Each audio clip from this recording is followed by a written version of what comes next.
30 years. For 30 agonizing years, Elena Vasquez had scraped and fought for this very moment, only to be met with laughter. Can you imagine dedicating your entire life to a single goal, only to have it brushed aside like a joke? Well, that's what just happened. But what these ancient, all-powerful aliens didn't realize is that they had just made the worst mistake of their long, long lives. And you are going to want to see how she serves them the coldest dish of revenge imaginable. After decades fueled by little more than coffee and raw determination while negotiating treaties, Elena had finally landed the most critical mission in the history of humankind, asking for a seat at the Galactic Council. At 52, her hair was more silver than black, and the lines around her eyes were maps of countless sleepless nights. But her mind? It was an absolute razor. Her will was iron, forged in the belief that humanity had a future among the stars. For the past 6 months, she had subjected herself to a brutal crash course, absorbing the cultures of 412 separate alien species. She didn't just learn their trade figures and battle histories, she practically became them, reciting her entire opening speech flawlessly in her dreams. Humanity had put in the work, and Elena was here to make sure they got their due. Her ship's captain, David Chen, a man whose quiet demeanor hid a fierce loyalty, knocked on her doorframe. He had been her most trusted ally for 15 years. "We're approaching the council station, Ambassador," he said, his voice a calm anchor. "We should be docking in about 2 hours." Elena just nodded, her focus unbreakable. "Thank you, Captain. I'm ready." She gazed out the viewport again, watching the deep, starry blackness drift by. Out there was the galactic core, home to a station that had orbited for 11,000 years, a silent monument to powers far older than human civilization itself. And today, Elena Vasquez, representing a species they viewed as mere infants, was about to stride into their hallowed halls and demand their respect. She inhaled deeply, setting her shoulders. The real council station made every hologram she'd ever seen look like a kid's finger painting. It wasn't a building, it was a floating city of crystal, a man-made moon that seemed to pull light from a nearby star. Thousands of alien vessels swarmed around it like insects around a giant glowing flower. Next to them, our ship, the Aurora, looked like a child's bath toy. Let's be real, our technology was a punchline to them. While they were busy bending the fabric of space-time, we were still patting ourselves on the back for building better rockets. Their shields could phase through asteroids. Ours were basically just really strong refrigerator magnets. We were the new kids on the galactic block, just learning to walk while they were all running cosmic marathons. But everyone has to start somewhere. Elena handled the complex docking procedures like a seasoned veteran, her voice clear and steady thanks to a tiny device hidden behind her ear. It was a diplomatic gift from the Minari, one of the very first species we started trading with about 40 years back. A small act of friendship that was about to become unbelievably important. The device powered a universal translator, letting her understand every language spoken and allowing them to hear her in their own native tongues. But absolutely nothing could have prepared her for the inside of that station. The corridors were so enormous they could fit any life form imaginable, from tiny, sparkling creatures that could pirouette on your fingertip to colossal beings that could have swallowed her starship without even chewing. The walls themselves seemed to be alive, pulsing with light and color that shifted with the emotions of the beings who passed by them. The air was a perfectly engineered cocktail of gases, designed so that dozens of different species could all breathe comfortably in the same space.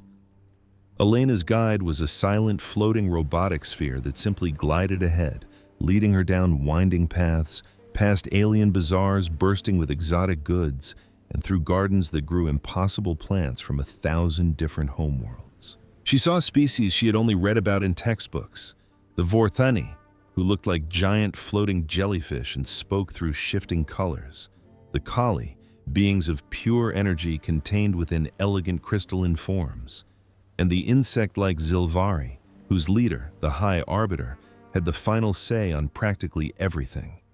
And for every creature she could name, there were 10 more she couldn't even begin to comprehend. She saw beings that seemed to be sculpted from living flame, others that looked like they were carved from solid glaciers, and a few that were so profoundly alien, her brain just sputtered trying to process what she was looking at. And every single one of them, without fail, paused to stare as she, the lone little human, walked past. Elena kept her chin up, her face a mask of calm professionalism. She was speaking for 8 billion souls back on Earth. She would not let them see her tremble. The grand chamber was on another level entirely.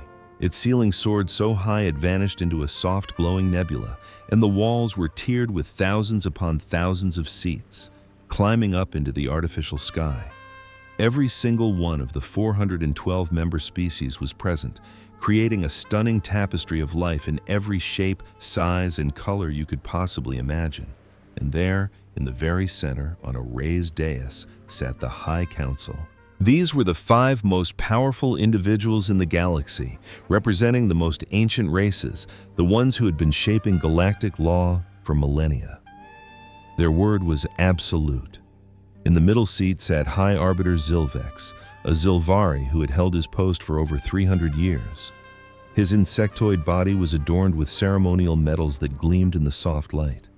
His massive compound eyes reflected her tiny form 1,000 times over as she walked toward the petitioner's podium. The podium was nothing more than a simple, unadorned platform in the dead center of the colossal chamber. Following human tradition for an occasion of this magnitude, she approached it alone. One person, representing an entire world. The second she stepped onto the platform and stood still, a heavy, absolute silence fell over the assembly. Every eye, in every conceivable form, was fixed on her. High Arbiter Zilvex's voice resonated through the chamber, perfectly translated by the device in her ear. The Galactic Council recognizes the envoy from the world designated as Earth. State your name and your purpose. Elena drew a slow, deliberate breath. My name is Ambassador Elena Vasquez, and I speak for the United Earth Confederacy. I come before this esteemed council to officially petition for humanity's inclusion as an associate member of the Galactic Council. A soft rustle of sound, a collective murmur, spread through the enormous crowd. Elena had expected this. Asking for associate status right away was a gutsy, almost cocky move for a species as young as theirs, but she knew they were ready. The Council acknowledges Earth's request, Zilvex stated. You may present your argument. Elena touched a control on her wrist, and a holographic image of our beautiful, swirling blue planet materialized in the air. Humanity has been a spacefaring species for only 63 years, she started. In that brief period, we have successfully established colonies on 3 separate worlds. We independently developed faster-than-light travel, mastered artificial gravity, and our medical sciences have extended our average lifespan by 30 years. The hologram shifted, displaying scenes of humans collaborating with alien species, our cargo ships loaded with trade goods, our diplomats shaking hands, or tentacles, or pincers, with representatives from a dozen worlds. We have established peaceful and mutually beneficial trade agreements with 47 species. We have made significant contributions to joint research in fields ranging from quantum mechanics to xenobiology. We have shared our art, our music, and our stories with all who would receive them. And we have in turn eagerly embraced the diverse cultures of our galactic neighbors. The image changed a final time, showing human soldiers fighting side by side with alien allies against pirate factions. We have also done our part to ensure galactic security. Human forces have voluntarily served in 12 separate peacekeeping operations over the past 20 years. We have lost more than 1,000 of our people defending worlds and species we had only just met. Elena allowed the hologram to dissolve, the silence in the chamber now feeling thick and heavy. She lifted her head, her gaze sweeping across the thousands of beings observing her. We are a young species. We are aware of this. We know we have much to learn and a great distance to travel. But we believe our youth is our greatest asset, not our fatal flaw. We can bring a new perspective, fresh ideas, and a way of seeing the universe that could benefit everyone in this chamber. Her voice grew stronger, ringing with conviction. Humanity is not here begging for a favor. We are here to propose a partnership. We seek a seat at this table, not out of a sense of entitlement, but because we genuinely believe we have earned the right to have our voice heard." She inclined her head in a gesture of respect. "The United Earth Confederacy formally requests associate membership in the Galactic Council. We offer our friendship, our full cooperation, and our unwavering commitment to peace and prosperity for all." Elena concluded her speech and stood perfectly still. She had made her case. The decision was now in their hands. The High Arbiter's thousands of tiny eye lenses seemed to sparkle. "The Council has heard the petition from Earth. The floor is now open for debate." For a long, heart-pounding moment, there was nothing but silence. Then, a deep, resonant voice boomed from one of the higher tiers. 63 years? It was the Vorthani delegate, the giant jellyfish, its entire body flashing a color that her translator instantly identified as pure, unadulterated, condescending amusement. "These creatures have had faster-than-light travel for just 63 of their little trips around their star, and they honestly believe that qualifies them to join us?" That's when it began. Laughter. It was a terrifying chorus of clicks, whistles, shimmering lights, and strange vibrations, but the message was crystal clear. They were mocking her. They were mocking all of humanity. Elena felt a surge of hot anger, but her face remained a perfect mask of ice. Can you even imagine? Their entire species still tracks time by the rotation of a single planet, the Vorthani delegate sneered, his voice dripping with disdain. They haven't even bothered to adopt the galactic standard calendar like civilized beings. The laughter grew louder. Then, another voice from the Krail delegate, a being of pure energy encased in a crystal form, joined in. Aren't these the same life forms who almost annihilated themselves tinkering with nuclear fission? They split the atom, and the very first thing they created was a weapon. They used it on their own cities. The laughter exploded into a deafening roar. They can't even manage their own affairs, boomed a four-armed creature from the hegemony of 12 stars. Their little rock is fractured into 193 competing tribes. They haven't even managed to unify their own planet. Then, a final shout of disgust from the back. They consume the flesh of other living beings. Picture this. Your entire species is on trial before the galaxy, and they decide you're nothing but a cosmic joke. They labeled humanity as fragile, short-lived creatures who experience pain, waste a third of their existence unconscious, and amuse themselves by getting sunburned by their own star. The Grand Chamber, which housed 412 alien species, absolutely erupted with laughter. If that sounds like the ultimate injustice, you'll want to stick around to see how one human's silent response completely altered the future of the galaxy. Standing there at the podium, Elena felt those waves of ridicule wash over her, and something deep inside her finally broke. She had prepared for arguments, for difficult negotiations, even for a swift rejection. But she was not ready for this. This wasn't a debate. It was raw, unfiltered contempt for everything that it meant to be human. Her eyes swept across the sea of alien faces. A handful were quiet, their expressions impossible to read, but the vast majority were howling as if they'd just heard the funniest joke in the universe. They looked at her and saw a quirky pet, not an equal. The jeering continued for nearly 10 full minutes before the High Arbiter, Zilvex, finally lifted one of his limbs, calling for order. The chamber slowly fell silent, though you could still hear stray chuckles and snickers bouncing off the walls of the enormous hall.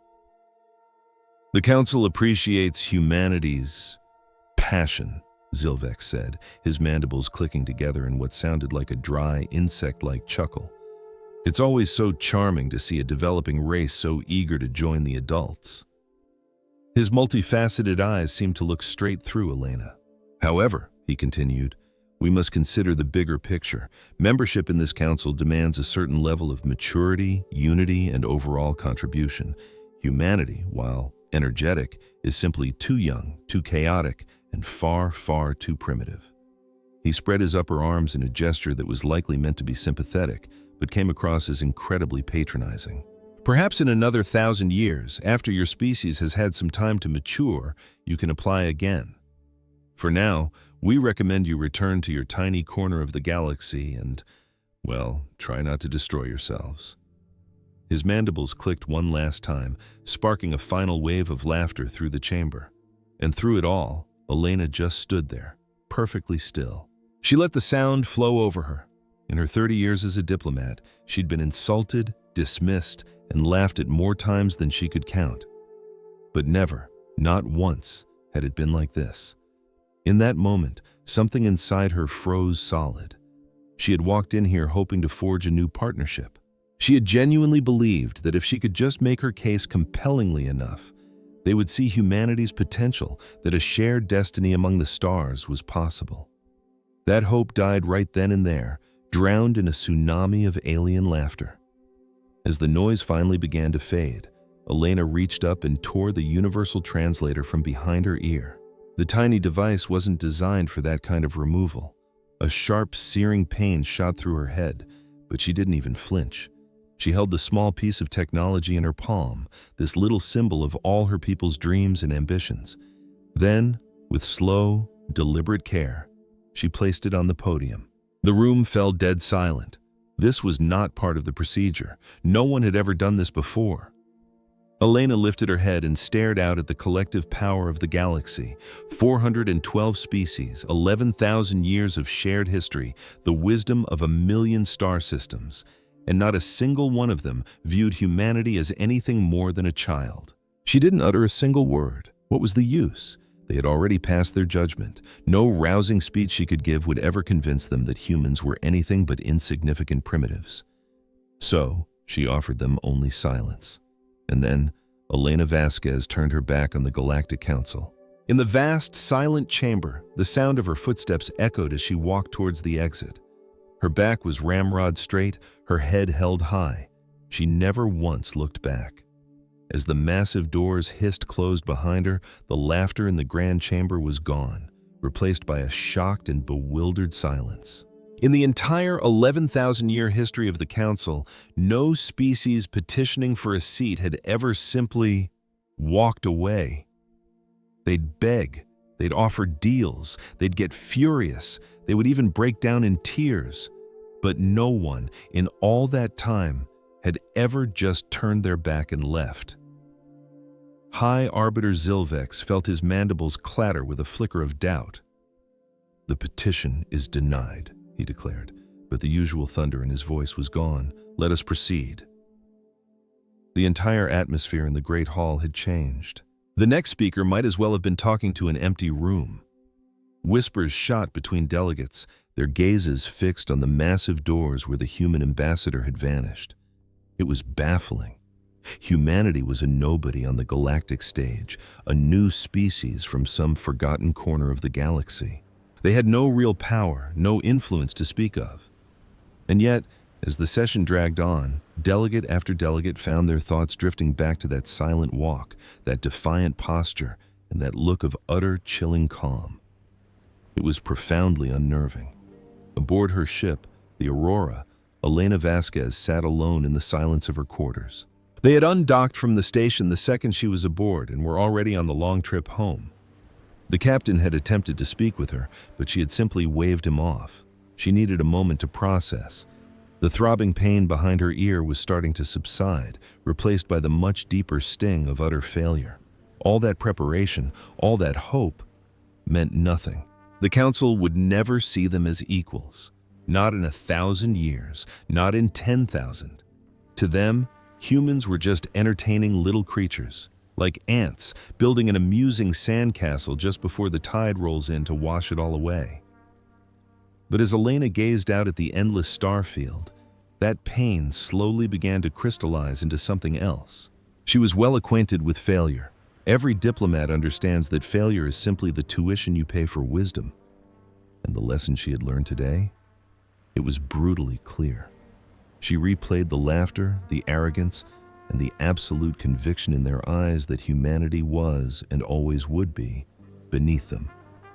They were so very, very wrong.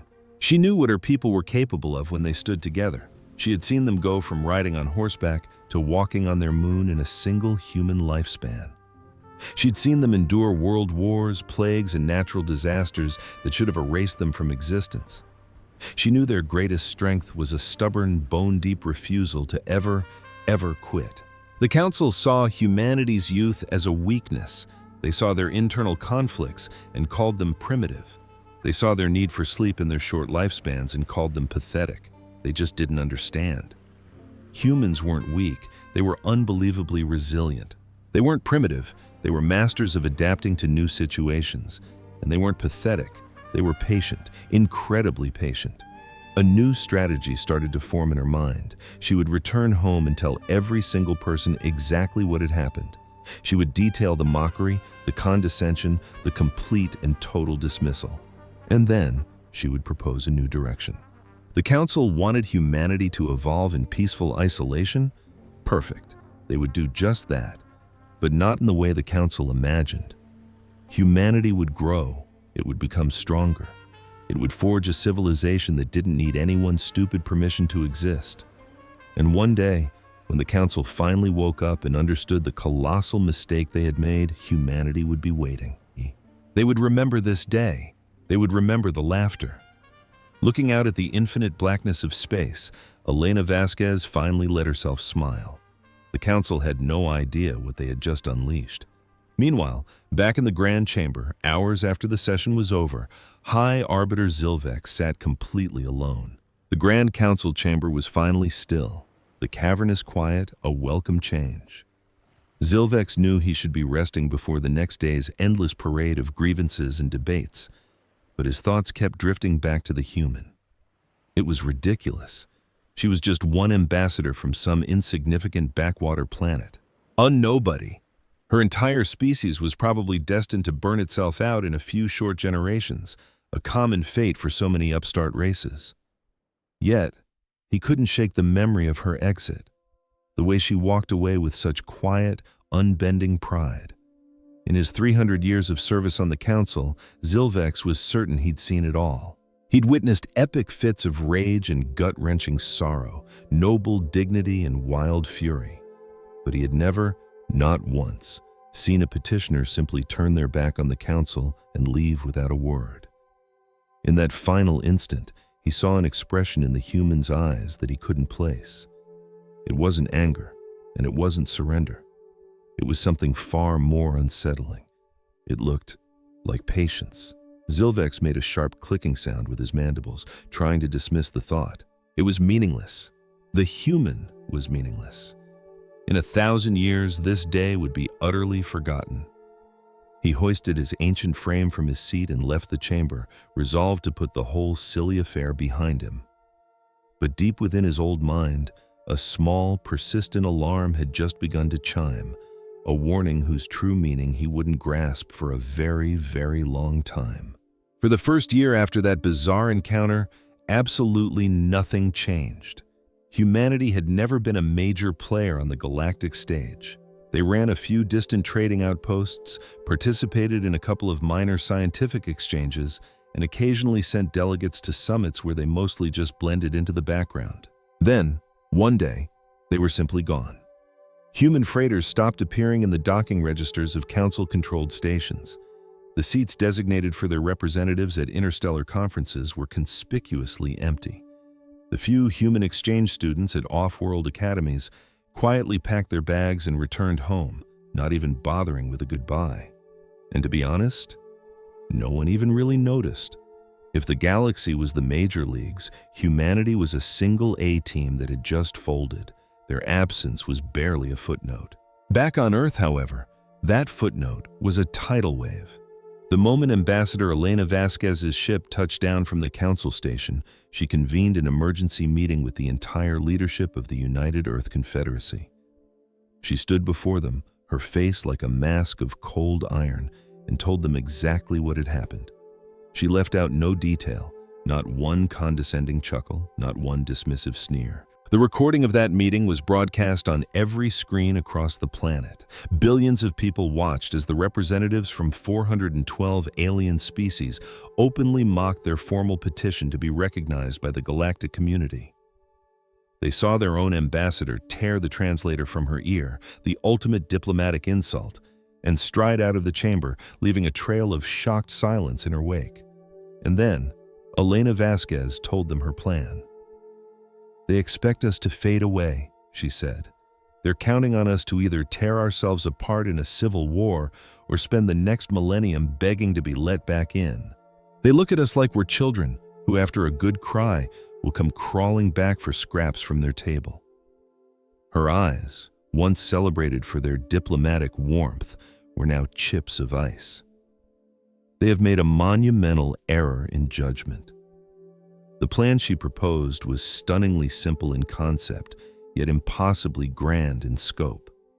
Humanity would go completely silent. They would sever all ties with the galactic community. No more trade deals, no more attending pointless diplomatic functions, and absolutely no more asking for anything from races that considered them a joke. From that day forward, humanity would turn its gaze inward.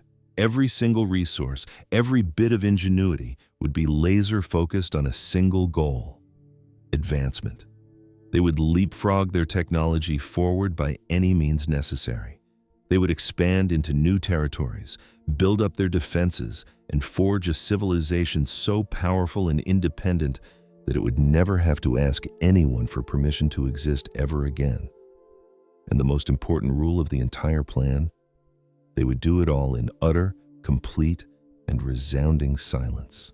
"They laughed at us for marking time by the rotation of our little planet," Elena said, a chilling smile on her face. "Let's see how they feel after being ignored for a few dozen spins of their own." The proposal was passed unanimously. The United Earth Confederacy broadcast one last galaxy-wide message. It was short, professional, and radiating an Arctic politeness. The United Earth Confederacy wishes to thank its galactic associates for their cooperation over the past several decades. Due to a period of extensive internal restructuring, we will be temporarily suspending all external diplomatic and commercial affairs. We wish all species continued peace and prosperity. And that was it. No anger, no accusations, no drama, just quiet. It was about 2 years later when the rest of the galaxy started to feel the first faint prickle of curiosity. The initial sign that something was amiss came when Delegate Minara from the Hegemony of 12 Stars was reviewing a trade report. For generations, the Hegemony had maintained a small but wildly profitable partnership with human agricultural colonies. Humans, it turned out, possessed an almost magical ability to make crops flourish in the most useless barren soil. Their farming techniques had single-handedly saved several of the Hegemony's failing agricultural worlds from total collapse. Now, those very same worlds were failing again.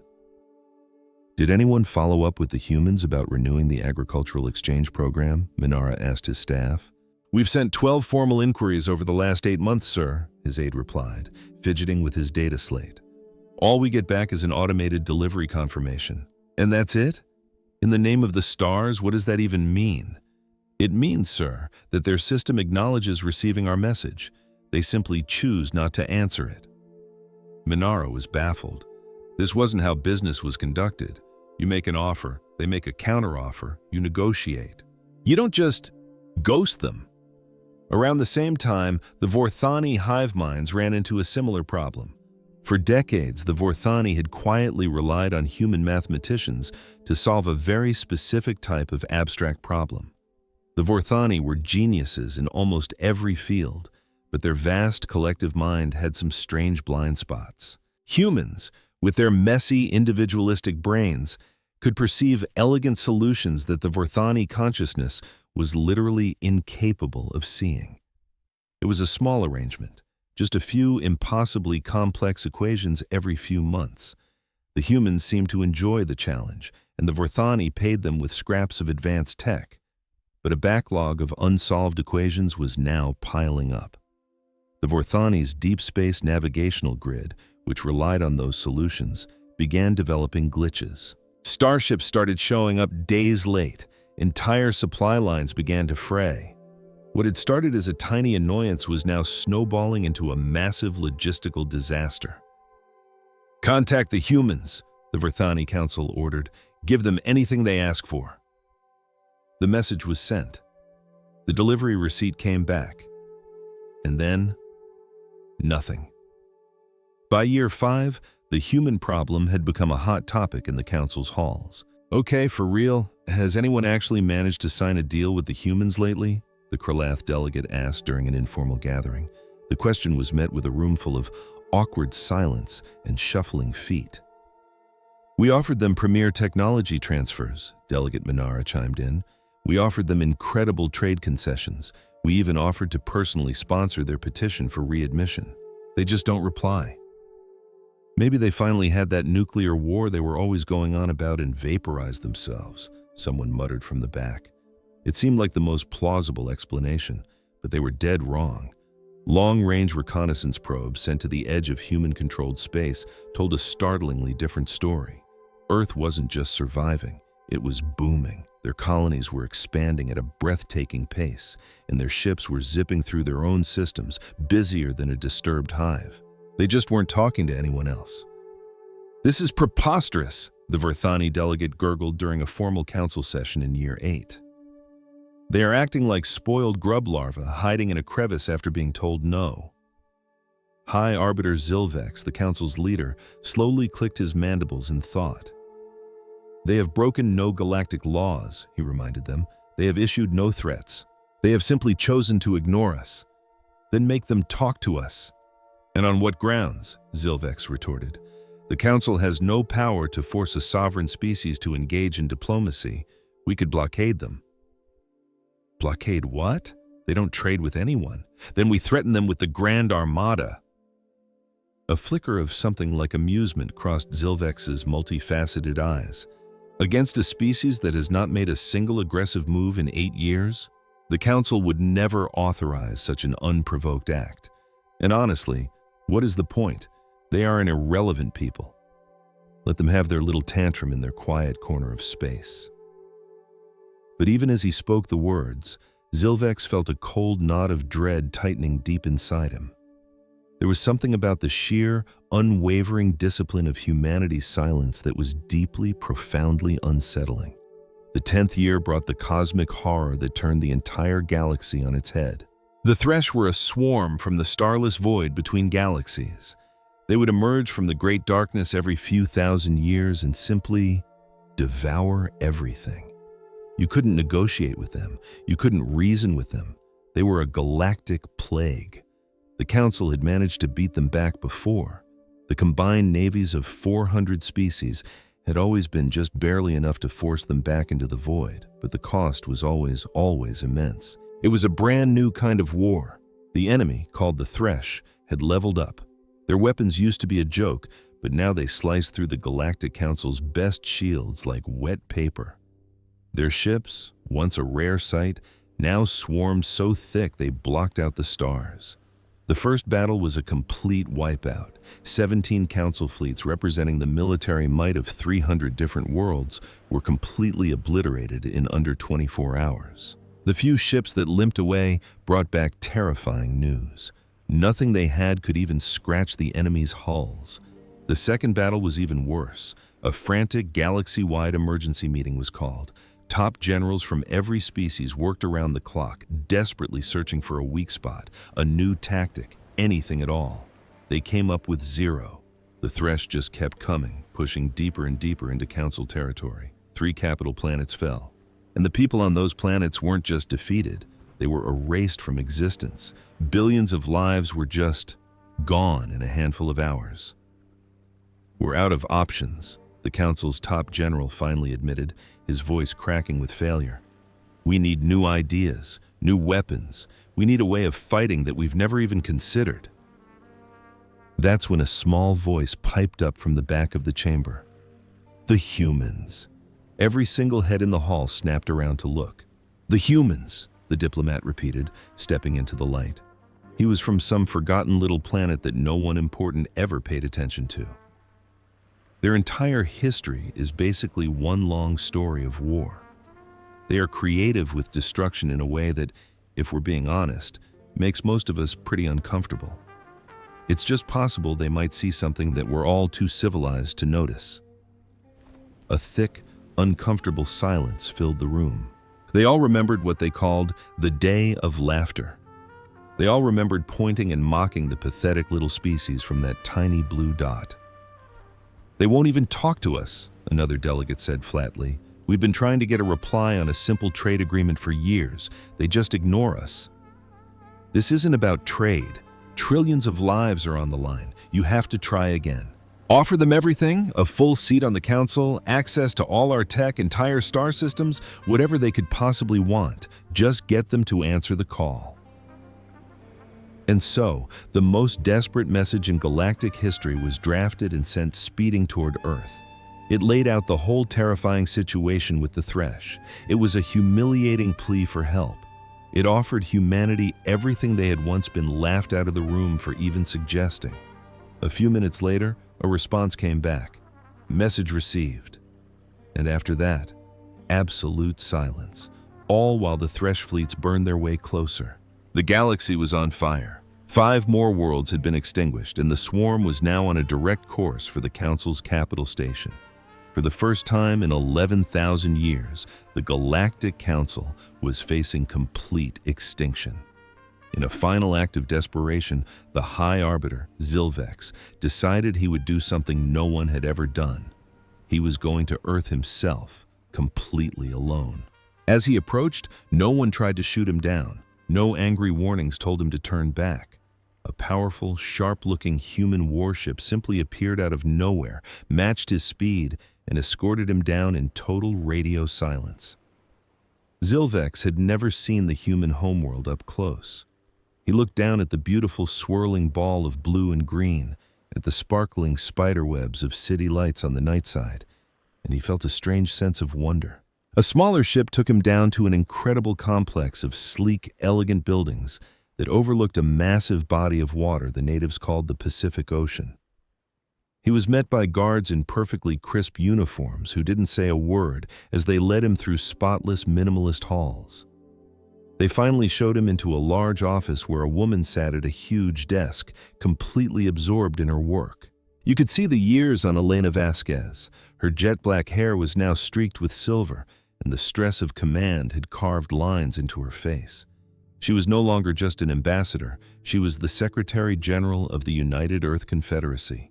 The same woman who had been laughed out of this very council's chamber was now the one in charge, and she looked up as Zilvex, the most powerful man in the galaxy, entered her office. Her eyes weren't filled with anger or a desire for revenge. They held something much worse. They were completely empty of any emotion at all. "Hello, Arbiter," she said, her voice polite but as cold as deep space.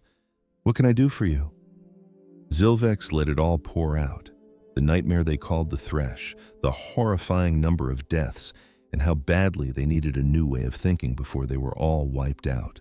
He talked for almost a full hour, not holding anything back. He admitted their arrogance, their mistakes, and their terror, things no arbiter had ever confessed to an outsider. The entire time, Elena just sat there, perfectly still, and listened. When he finally ran out of words, she just gave a slow, deliberate nod. "I see," she said.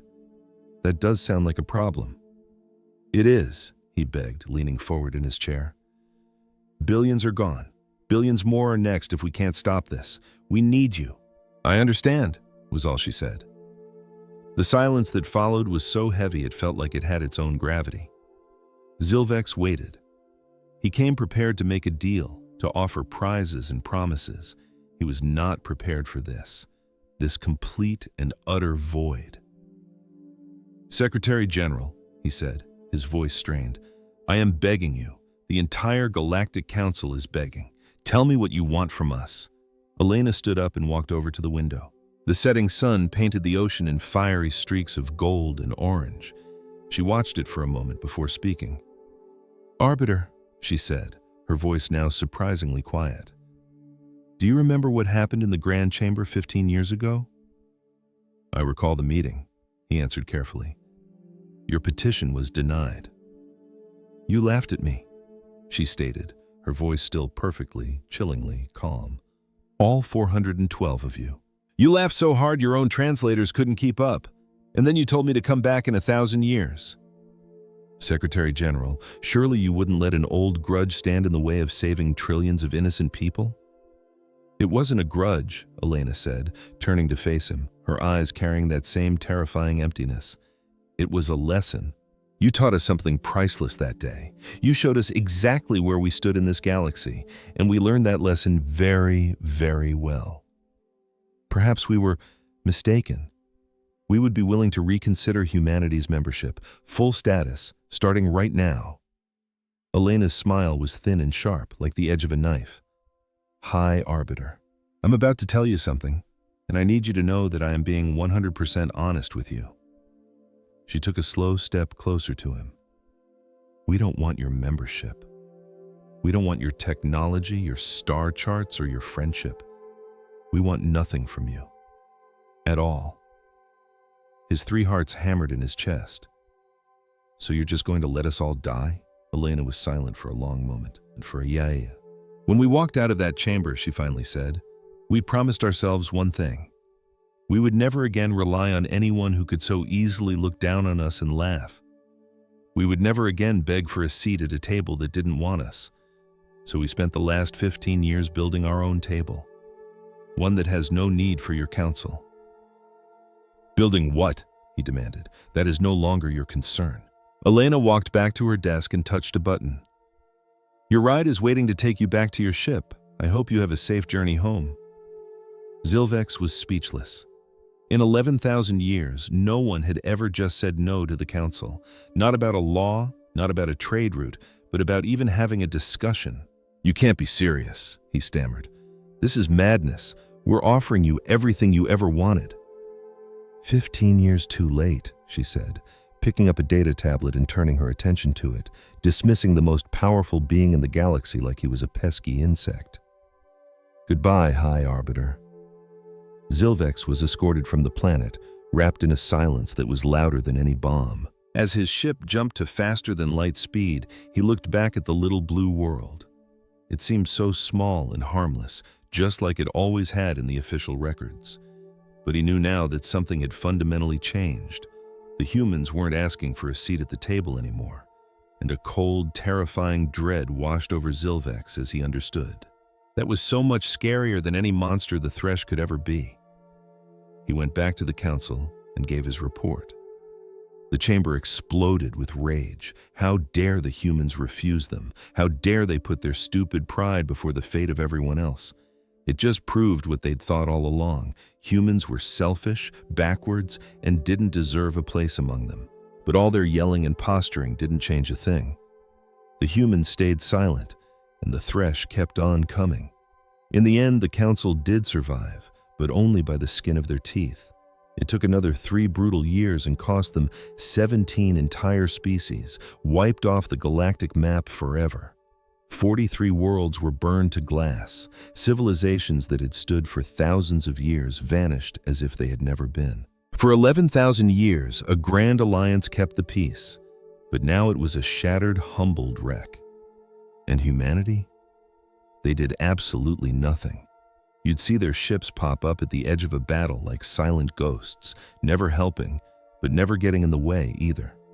They'd pull survivors from the twisted metal, no matter the species, drop them off at a safe port, and then just fade back into the black. They never fired a single shot, never asked for a dime, but every person they rescued told the same wild stories. The human ships were weird.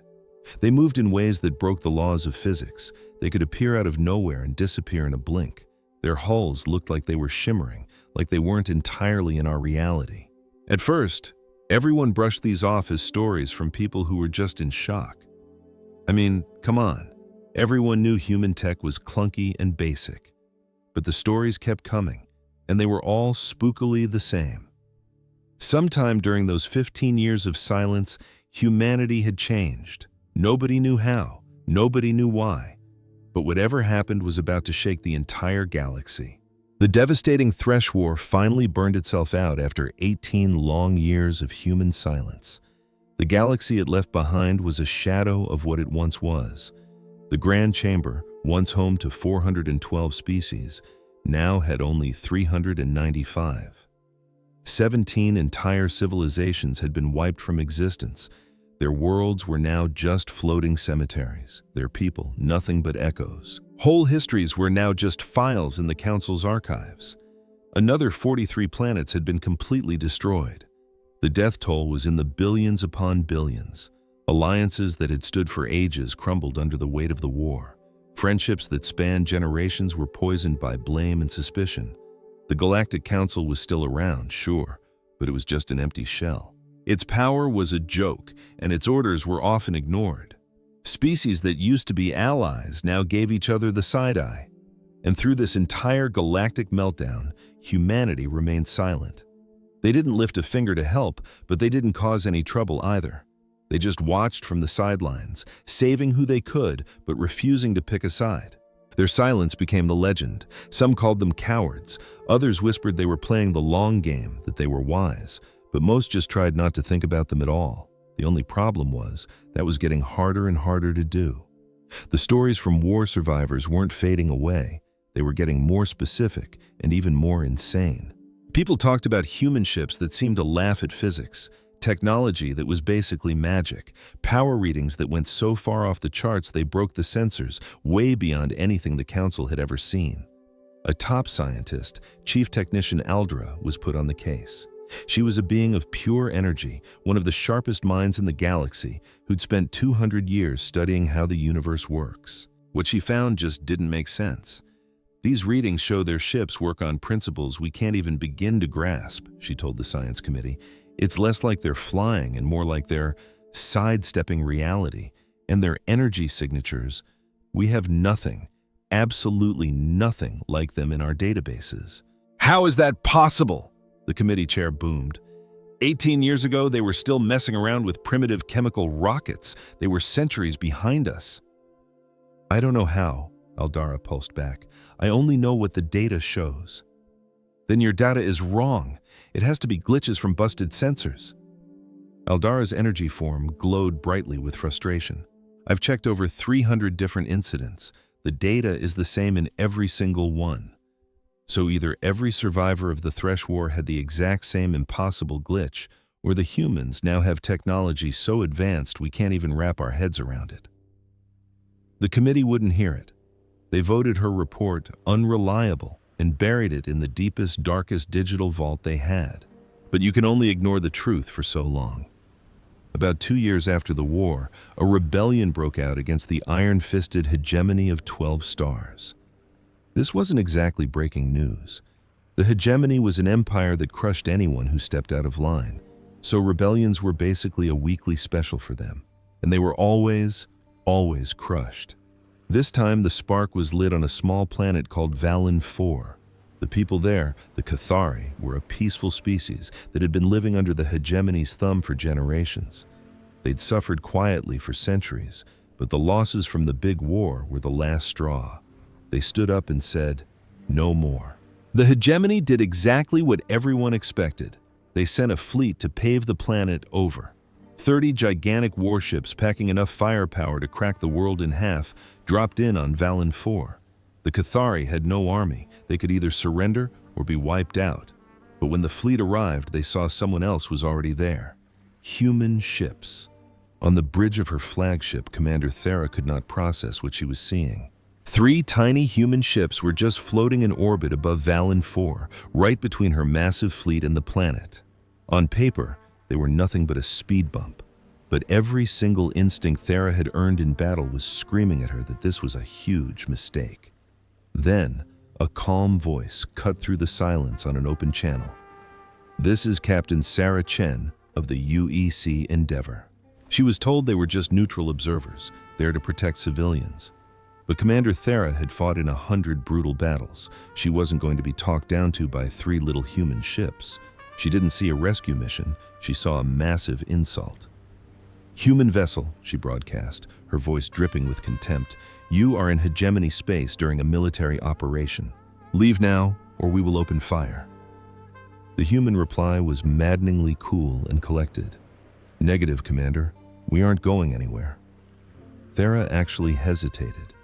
The Council had always warned everyone to be careful around humans since they went dark. "Don't poke the sleeping bear," the diplomats would say. But this was her territory, her operation. Thera had her orders, and more importantly, she had her pride. "All ships," she ordered, a cruel smile on her face. "Target the human vessels! Fire at will!" 30 warships unleashed a hurricane of destruction, beams of plasma, swarms of antimatter missiles, and crushing gravity waves, enough power to shatter a moon, all screamed towards the three little ships. And then the impossible happened. Everything stopped. The entire storm of death froze solid in space, like a picture of an explosion. Every missile, every energy blast just hung there for a split second. And then it all turned around. The hegemony's own weapons were now flying right back at them, tracing their paths perfectly. In 13 seconds, 30 warships went dark. They weren't blown to bits, they were just shut down. As the dim emergency lights flickered to life, Thera was stunned to feel a sense of relief. Her crew was okay. Their weapons were dead, their engines were offline, their shields were gone, but the ships were completely intact. They were helpless. Right on schedule, shuttles started streaming out of the three human ships.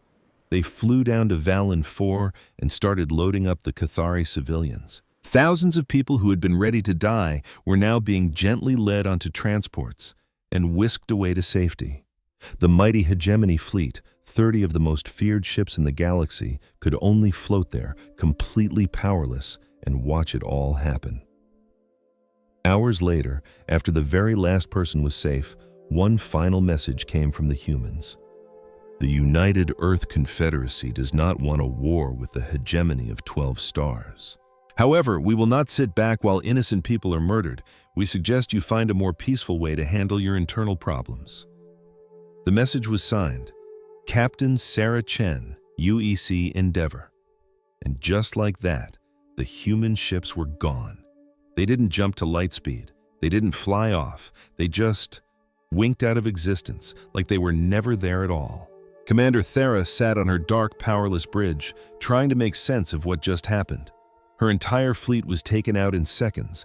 Not a single person was hurt, not one hull was scratched, but every weapon and defense system had been surgically disabled. It would be weeks before they were running again. By then, the Cathari would be long gone, and the humans did it with just 3 small ships. The story of Valen 4 shot across the galaxy like a lightning strike. The Council called an emergency meeting right away. The Grand Chamber, which once seated 412 species, was now down to 395.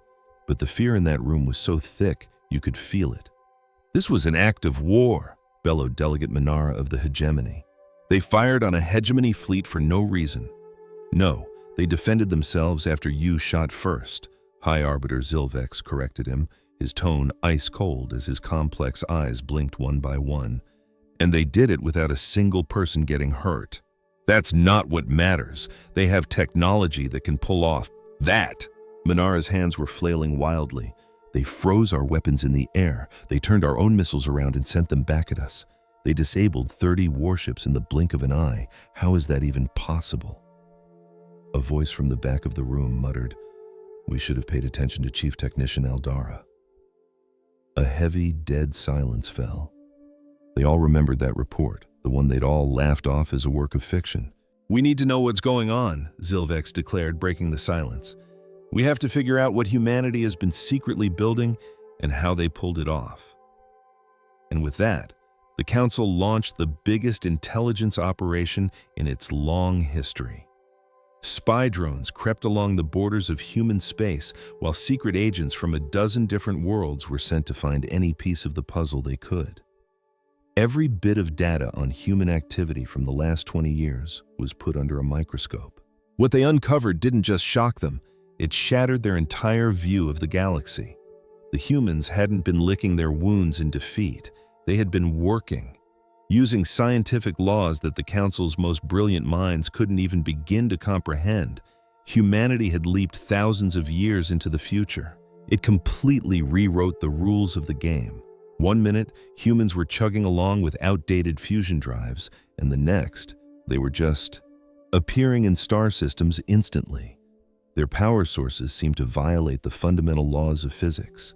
They could now manufacture materials thousands of times faster, and their military power made the combined fleets of the entire Galactic Council look like a toddler's playset. We believe they're manipulating other dimensions, the lead intelligence analyst stammered, her voice trembling. Their ships don't seem to be fully in our reality. It's like they can sidestep physics, and their weapons, we don't even have the words to describe the principles they're based on. How? Minara bellowed. How could this happen? They were a primitive little species. The Vorthani delegate, a being of shimmering light, seemed to ripple with something that looked like respect. They are human, it stated simply.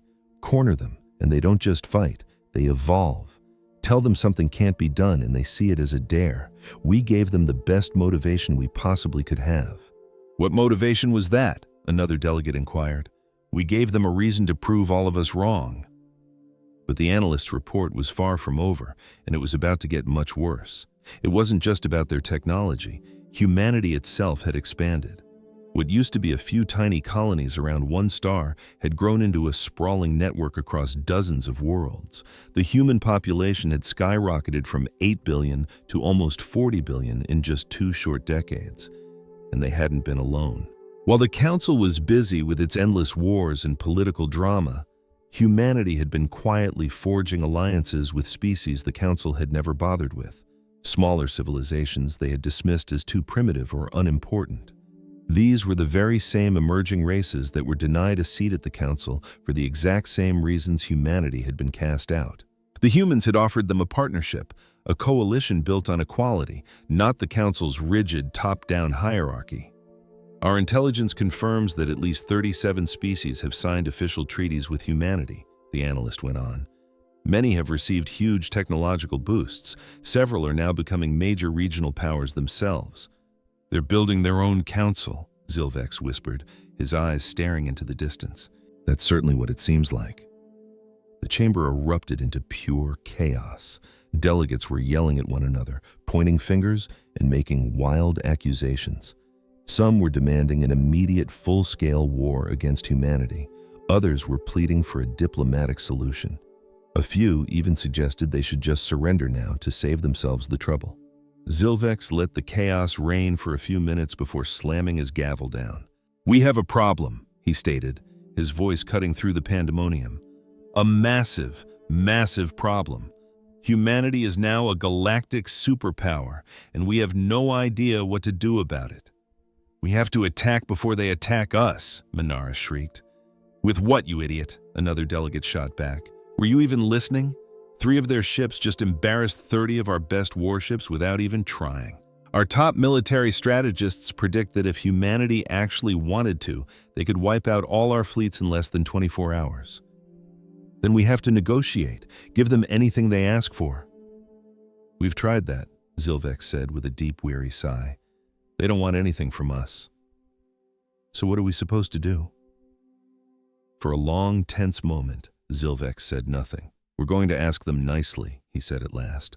We will put together a formal diplomatic mission, the High Arbiter announced. We will request a meeting, and we will finally treat them with the respect we should have shown them 20 years ago. Zilvex's aide nervously clicked his mandibles. And what if they say no? Then, Zilvex answered with a grim look, we pray they continue to be as patient and merciful as they've been up to this point. And so, the mission was organized with a level of caution that bordered on pure desperation. They sent their message out into the vast emptiness of space. Days turned into weeks. The Council, the so-called rulers of the galaxy, was reduced to nervously pacing their chambers, just waiting. Finally, after 2 months that felt like an eternity, a reply came. It was shockingly brief. The United Earth Confederacy confirmed receipt of their request. A meeting would be granted. The time and location would be sent later. You'd think they had just won a major war. The council chamber filled with cheers of relief. They were going to talk. The humans were actually willing to talk. But a few of the older, more cunning delegates noticed what the others had missed. The humans hadn't made a single demand. No conditions, no terms, no angry threats. They just said yes. And there was something about that calm, simple agreement that was more chilling than any threat they could have possibly made. The humans didn't seem angry or afraid or even particularly interested. They were simply willing to hear them out. And that, more than anything, was the most terrifying thing of all. The meeting was set to take place at a station named Haven's Rest. It was a place that hadn't even been on the star charts 10 years ago, but was now one of the largest constructions in the known universe. It was positioned right at the edge of human territory, a brilliant, massive city in space, filled with docking bays, living areas, and grand halls designed to accommodate thousands of different species. It was neutral territory, not owned by the Council or by humanity. It had become a crossroads for everyone else. The Council delegation showed up with a fleet of their 50 most impressive ships, a symbol of the combined power of 395 species. It was supposed to be a show of strength, a little reminder that they were still a force to be reckoned with. But as their ships approached Haven's Rest, that confidence started to evaporate. The station was a whirlwind of activity. Vessels of every conceivable design were constantly arriving and departing in an endless stream of cosmic traffic. The station's corridors were a living mosaic of beings from dozens of worlds. Their spies confirmed that at least 70 different civilizations were now trading there, and not a single one was a member of their council. High Arbiter Zilvex guided his delegation through the station's bustling passageways. He tried to maintain the dignified air of his position, but his large compound eyes couldn't help but dart around, absorbing every mind-boggling detail. Human security officers observed their passage, their expressions polite but cold, professional but utterly without warmth. They provided brief answers to questions and escorted the group to the meeting with an efficiency that felt almost like they were being brushed off. The conference room, though, was impeccable. The chairs were custom designed for the unique physiology of every delegate, and refreshments suitable for each species' biology were already set out. Every diplomatic courtesy had been perfectly executed. The humans were already waiting for them. At the head of the table sat Secretary General Elena Vasquez. She was an elderly woman now, her hair a striking white and her face lined with age. But her eyes were the exact same as they had been 23 years ago when she was laughed right out of their grand chamber, steady, unreadable, and filled with an endless well of patience. Next to her was Admiral James Okonkwo, the supreme commander of Earth's entire military, a powerfully built man whose face was a mask of neutrality. On her other side sat Dr. Leo Wei, humanity's chief scientist, a small woman who seemed to vibrate with a quiet intensity, as if she were solving cosmic equations none of them could even perceive. And lined up behind them was a silent wall of human officers and diplomats. Every single one of them watched the council delegates file in with that same patient, unreadable expression. Zilvex took his designated seat. Once the room was silent, he cleared his throat. "Secretary General Vasquez," he started. "We thank you for granting us this meeting." Elena offered a tiny, almost imperceptible nod. "You're the ones who asked for it, High Arbiter. We are here to listen." Zilvex had rehearsed this moment for weeks. He had speeches prepared, arguments laid out, and unbelievably generous offers polished and ready to present. But looking into Elena's steady gaze, he threw the whole plan out the window. "We made a mistake," he announced, the confession cutting through the heavy air. A ripple of disbelief went through the assembly. Even his own advisors, who were braced for a cunning political move, just gaped at him. 23 years ago, Zilvex went on, your people came to us. You requested a seat on our council. You argued your case with a sense of dignity and hope that was truly remarkable. You weren't asking for handouts, just a fair chance to show you belonged." He paused, his mandibles making a soft clicking sound. "And we laughed in your faces, all 412 species laughing together. We dismissed you as too young, too primitive, too chaotic. We took every single one of your achievements and belittled them." He opened his arms wide in a gesture of total concession. "We were arrogant and we were fools." Elena just observed him, her expression unreadable. "In the years that followed," Zilvex continued, his voice urgent, "we kept an eye on you. Your technology now surpasses ours in nearly every field. Your alliances include races we overlooked for centuries, and your triumph at Valenfor revealed a military strength that we simply cannot challenge." He lowered his head, a display of submission that no High Arbiter had ever shown to an outsider. The Galactic Council officially invites humanity to become a full and equal member with every right and privilege that entails.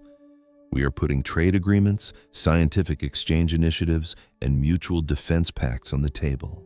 Everything we so callously denied you 23 years ago, we are now offering freely. It is all yours with no conditions. He lifted his head, his eyes meeting Elena's. We are begging you, Secretary General, please accept. A deep quiet settled over the room again. Every being in the chamber held their breath, waiting for humanity's answer. Elena held Zilvex's gaze for a long, tense beat. Then she looked over at Admiral Okonkwo and Dr. Wei. The three humans simply looked at one another. Not one word was spoken, but in that brief glance, a whole complex understanding seemed to pass between them. Finally, Elena turned her eyes back to the council members. 23 years ago, she said, her voice soft but carrying to every corner of the room, I stood in this magnificent chamber and respectfully asked for a place among you. I was the voice for a young species, one that was brimming with optimism and eagerness. All we wanted was to be a part of something larger, to contribute, to fit in. She leaned forward slightly, and you laughed at us. The sound lasted for almost 10 minutes, 412 species, all telling us in one unified voice that we were insignificant. And after the laughter died down, you told us to come back in 1,000 years if we managed not to wipe ourselves out first. Zilvex's complex eyes blinked rapidly. Secretary General, we understand now that we made a profound error. Elena's tone was ice-cold calm. Oh, you do. You've realized that 23 years too late. You realized it once we developed technology that frightens you, once we formed an alliance you can't bully, and once we demonstrated we could dismantle your fleets without breaking a sweat. Yes. Now, you see your error. She leaned back in her chair, the very picture of composure. The day we left your chamber, feeling utterly humiliated, we made a pact with ourselves. We would never again rely on anyone who could cast us aside so casually. We would never again plead for a seat at a table where the hosts only respected power and fear.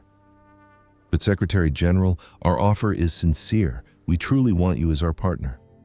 I'm sure you do, now that you need us. But tell me, what happens when our technological boom slows down? What if our alliance goes through a rough patch? What happens when we're not so intimidating anymore? Elena shook her head slowly. Would you still see us as partners then? Or would we just go back to being your quaint little primitives? Zilvex had nothing to say. He couldn't form a single word. High Arbiter, Elena said. I'm about to tell you something, and I need you to know that I mean it with every fiber of my being. She got to her feet, and every human at the table stood with her in perfect sync. In the quiet you forced upon us, we created something new. And I'm not just talking about better starships or stronger defenses. We built a civilization that judges people on their character, not on the age of their species. We built a community where you are valued for who you are, not how long you've been traveling the stars. Her eyes moved across the chamber, pausing on each of the council delegates. We sought out the species you dismissed, the young civilizations you deemed insignificant, the diverse cultures you decided weren't worth your time. We offered them a partnership, not a place in a pecking order. We offered them cooperation, not control. We gave them respect before they had to build a fleet to demand it. Her gaze finally came back to rest on Zilvex. That is the core difference between us, High Arbiter. You waited until we were powerful to offer us your respect. We believe that every living being is worthy of dignity from the very beginning. Zilvex felt a cold knot of dread form in his chest. So, you are refusing our offer. We aren't refusing it, she corrected him gently. We just have no use for it. Elena collected her documents. The Human Alliance already includes 73 species as members. Within the next year, that number will easily surpass 100. We already have everything we asked you for 23 years ago. A community, partners, a place where we belong. We simply built it ourselves, alongside friends who saw our worth when we had nothing to offer but ourselves. Then why did you accept this meeting? Zilvex asked, his voice tight with strain. Elena paused in the doorway. For the first time, a trace of something that might have been empathy warmed her eyes. Because we are not like you, she said softly. We're not going to laugh at you. We won't ridicule you as you falter or take pleasure in your troubles. We remember what that feels like all too well." She turned to address the entire council. "The Galactic Council is invited to send observers to any Alliance assembly.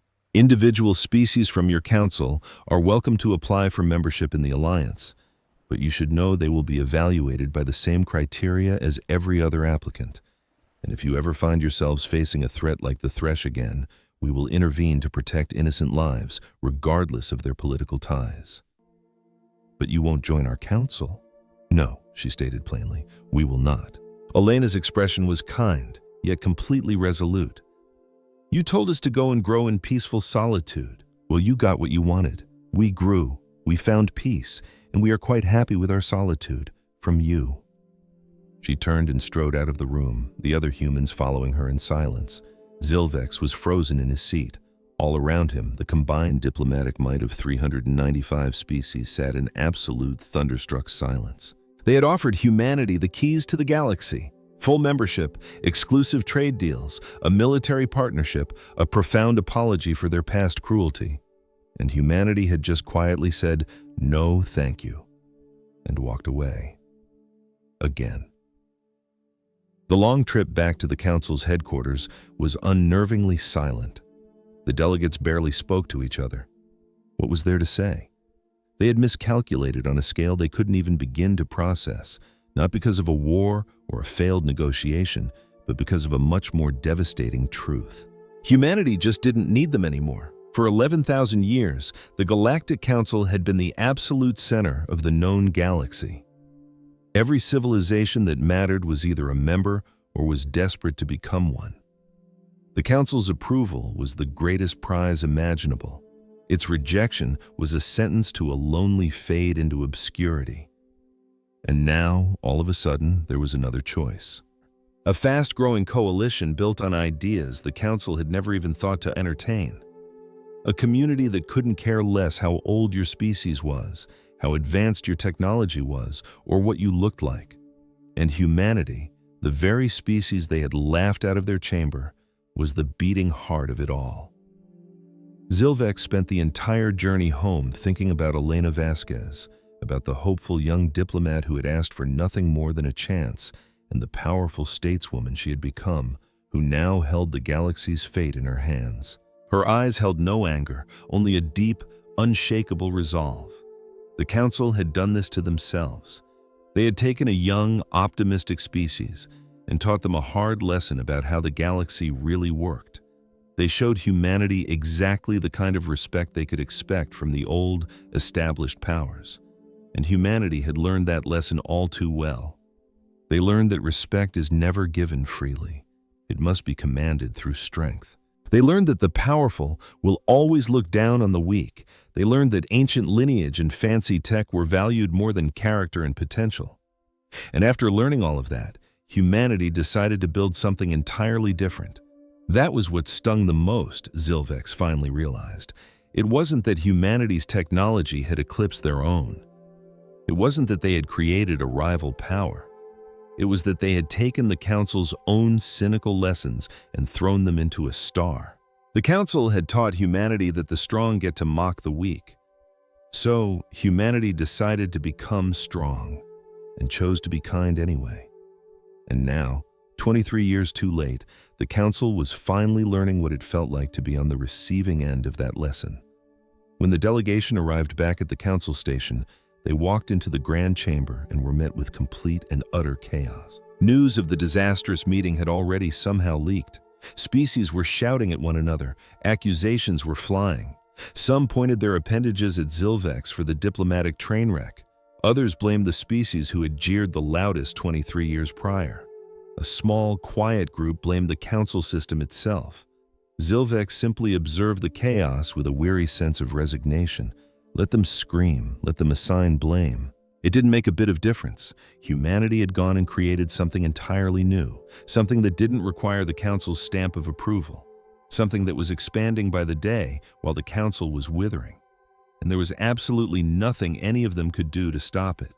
The Galactic Council's reign was ending. A new era was rising, And humanity, the very species they had dismissed as insignificant primitives, was about to become its center. Zilvex gazed up at the sprawling crystalline ceiling of the Grand Chamber. 11,000 years of history. 11,000 years of absolute certainty that they were the core of all civilized space. All of it was crumbling to ash. Because 23 years ago, they had mocked the wrong species. And now, it was far, far too late to apologize. 50 years had gone by since the day the galaxy laughed at Earth. Now, that day, was an interstellar holiday. Every year on its anniversary, humans and their allies would take a moment to remember the day that forged a new destiny for them. It was a story told in every classroom. Museums dedicated entire wings to that period, and the grandparents who were children when they watched that council session live would tell the tale to their grandchildren. The galaxy had been transformed in ways no one could have ever imagined, and the Galactic Council, technically, it still existed. The colossal crystal spires of the council station still glittered under their artificial sun. The delegates still met in the Grand Chamber to argue and to vote. But now, that breathtaking chamber was more than half empty. Species hadn't left all at once, but in a slow, steady drain over the decades. Some had officially joined the human concordat. Others had just faded away, seeing no more benefit to their council membership. A handful had collapsed entirely, unable to adapt to the new galactic landscape. High Arbiter Zilvex still held his title. He was ancient now, even by the standards of his long-living race. His carapace had lost its sheen, and his motions were slow and careful. But his compound eyes were still bright with wisdom, and his intellect remained as keen as ever. He now led a council of just 112 species, less than a third of its membership during its glory days. And today's meeting was particularly degrading. The motion to petition the human concordat for observer status is now before you, Zilvex announced. It was the council's 5th time making this appeal. The previous 4 had been politely received and then met with complete silence. Not a rejection, not an acceptance, just nothing. It was a diplomatic maneuver humanity had learned from them. The vote passed unanimously, naturally. What else could they do? The Concordat now counted over 200 member species. Its economy dwarfed the Council's. Its technology was generations beyond their own. Its foundational principles of fairness and mutual aid were a constant magnet for new members. The Council was turning into a museum piece, and everyone in the room knew it. When the session ended, Zilvex wandered the station's corridors by himself. He did this often these days, just walking and thinking back. He recalled the Grand Chamber in its heyday, overflowing with delegates from 412 distinct species. He recalled the unshakable confidence they all shared, the conviction that they were the absolute center of the universe. He recalled laughing at a young human woman who had the audacity to request a place among them. He wondered, as he had many times before, what would have happened if they had simply said yes. If they had welcomed humanity, mentored them, and offered them a chance to prove themselves within the established system. Would things have turned out differently? Likely. Almost definitely. But that's not what they did. They laughed. And now, they were all paying the price. Clear across the galaxy, on a station called Concordat Prime, a very different assembly was taking place. The Human Concordat's yearly gathering brought together delegates from 217 species. They hailed from every quadrant, fledgling civilizations and ancient empires, enormous beings and tiny creatures made of flesh, energy, silicon, and things that were almost impossible to classify. This gathering wasn't in some gigantic, imposing chamber meant to make you feel insignificant. It took place in a simple hall, designed for comfort and conversation. There were no elevated platforms for the more important species, no seating plan that organized everyone by their power or age. In this room, every delegate was an equal, all sitting on the same level. From the doorway, Admiral Sarah Chen watched them file in. The years had whitened her hair, and her frame was stooped with the burden of a long life of duty. But she stood as tall as ever. Her eyes, however, had lost none of their intensity. She had seen things most people could only dream of: horrific wars and fragile peace, heartbreaking tragedies and incredible victories, and she had watched a new galactic power rise from the embers of the old, and she never once forgot how it all started. A young Vorthani delegate named Trinex came up to her, the first of his kind born outside the Council's influence. His parents had been trailblazers, among the very first Vorthani to leave the ancient council that had governed their race for millennia to join the upstart Concordat. "Admiral Chen," he said, his gelatinous body trembling with profound respect. "It is a genuine honor to meet you in person." Sarah gave him a warm smile. "The honor is all mine, Delegate. Your work on the Integration Committee has been truly exceptional." The praise made Trinex ripple with pleasure. "I was taught by the best. Human education taught me that every voice has value. My parents weren't brought up with that principle." "Well, things are different now," Sarah replied. "Yes, they are, because of your people," Trinex said, then paused. "Admiral, if you don't mind, may I ask you a question?" "Go ahead."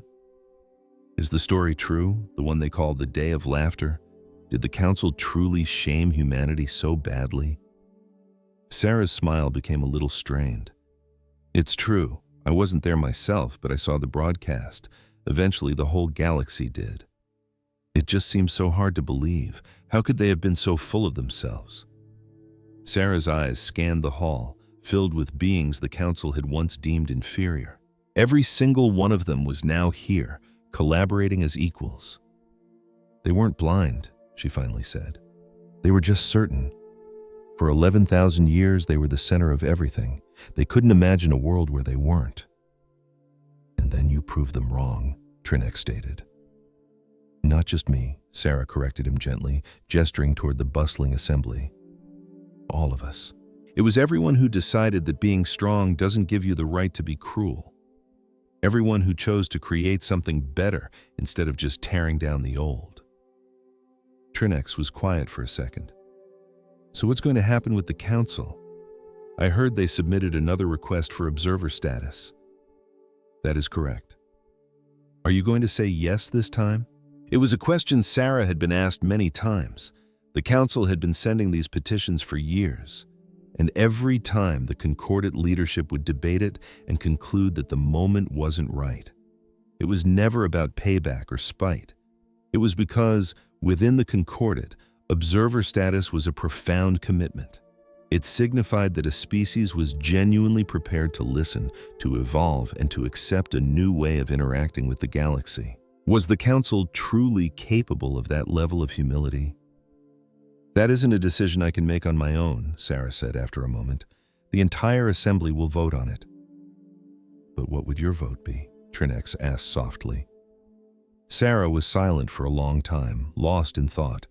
She remembered all the years of being brushed aside, of the Valen 4 tragedy, of endless pointless meetings and empty apologies that always came decades too late. She thought of Elena Vasquez, who had passed away 10 years ago, a hero celebrated by over 100 different species. Elena was the one who had walked out of that chamber with her head held high, then spent the rest of her life building something superior to the corrupt system that had cast her out. What would Elena have done? The answer came to her, clear as a bell. "I would vote yes," Sarah said, "not because they deserve it, but because of what it says about us. We're going to give everyone a shot, even the ones who used to laugh at us." Trinex's form wavered in disbelief. "Seriously? After everything they put us through?" "That's exactly why," Sarah said, turning to meet his gaze directly. "The Council's whole philosophy was that the strong get to belittle the weak. We decided to build something different. The moment we start punishing others for not living up to our ideals, we're no better than they were." She glanced back at the massive assembly hall, where representatives from 217 distinct species were settling into their seats. "Besides," she added, her voice softening, "they've been punished enough. They had to stand by and watch their entire empire fall apart while we succeeded. For people with their kind of pride, that's a punishment far worse than anything we could dream up." The session began shortly after, with hundreds of delegates hashing out trade partnerships, collaborative science projects, and mutual protection pacts.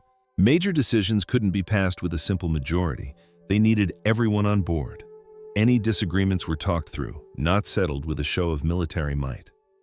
Near the end of the day, the old council's request to be granted observer status was brought up for discussion. The debate was surprisingly short. A couple of delegates argued against it. Some scars hadn't faded yet, but nearly everyone agreed with the perspective Sarah had shared with Trinex. They had founded their concordat on the principles of inclusion and mutual respect. To turn away a group that wanted to learn from them would go against everything they had built. The right choice was clear. They would approve the observer status. The council would be welcomed not as the galaxy's fallen tyrants, but as students, as newcomers, as a people who, if they could swallow their pride and learn to be humble, might just find a new place for themselves in this new galactic order. This was never about getting even. This had nothing to do with punishment. It was just about the Concordat staying true to its core values and making the choice to be better. Aboard the Council's central command station, High Arbiter Zilvex got the news. He had to read the message 3 times because he was convinced he was reading it wrong. They had actually said yes. After all the pleading, after years of being completely ignored, the same way his council had once ignored them, humanity had finally agreed. A strange mix of feelings washed over Zilvex. First, there was an overwhelming sense of relief. This was the lifeline his people so desperately needed. But right on its heels came something else, a deeply unsettling, sinking feeling that he could only identify as shame. They were being given a second chance, not because they had earned it or because they deserved it, but simply because the Concordat was choosing to be kind. The Council had once dismissed humanity for being too primitive, too fragile, and too different. Now, the Concordat was embracing the Council, despite its history of unforgivable cruelty. It was a complete reversal of every principle the Council had ever stood for. And that single, simple act of grace somehow made Zilvex feel 100 times smaller than an outright rejection ever could have.